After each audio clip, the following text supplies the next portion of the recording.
Hello बच्चों, चलिए प्रश्न को पढ़ते हैं। LiCl, RbCl, BeCl2 तथा MgCl2 में से सर्वाधिक तथा सबसे कम आयनिक लक्षण दर्शाने वाले यौगिक क्रमशः हैं।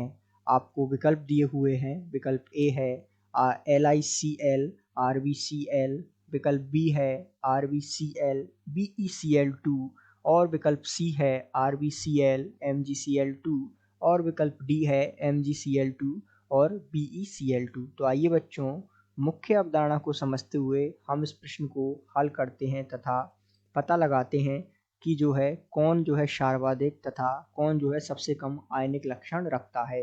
तो आइए सबसे पहले चर्चा करते हैं मुख्य अवधारणा की।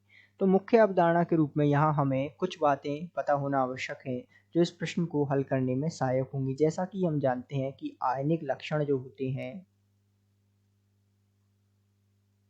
वो समानुपाती होते हैं आकार के, अर्थात जैसे जैसे आकार बढ़ता है आयनिक लक्षण बढ़ जाते हैं। तो ये बात मुख्य अवधारणा के रूप में महत्वपूर्ण है। इसी प्रकार हम समझ सकते हैं कि जो आयनिक लक्षण होते हैं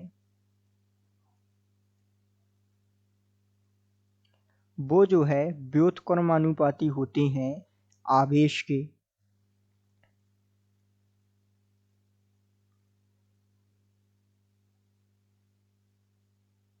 तो आइए हम यहाँ पता लगाते हैं कि इनका क्रम क्या होगा। तो इस आधार पर हमने देखा कि LiCl यदि हम विकल्प एक को देखें और RbCl, तो नीचे आने पर आकार बढ़ता है क्योंकि Li से बड़ा होता है Rb।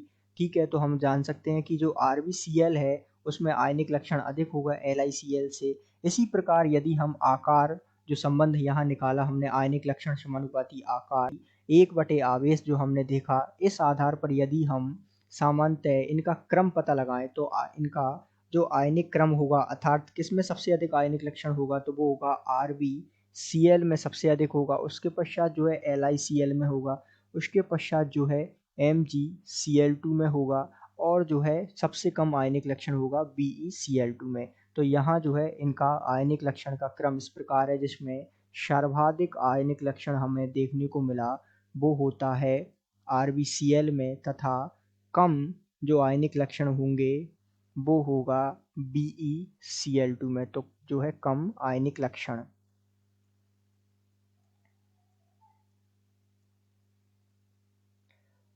तो इस प्रकार आइए हम विकल्प देखते हैं। तो यहाँ हमसे कहा है कि सर्वाधिक तथा सबसे कम।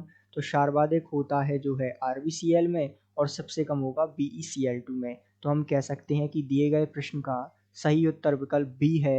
आशा करते हैं आपको समझ आया होगा। धन्यवाद।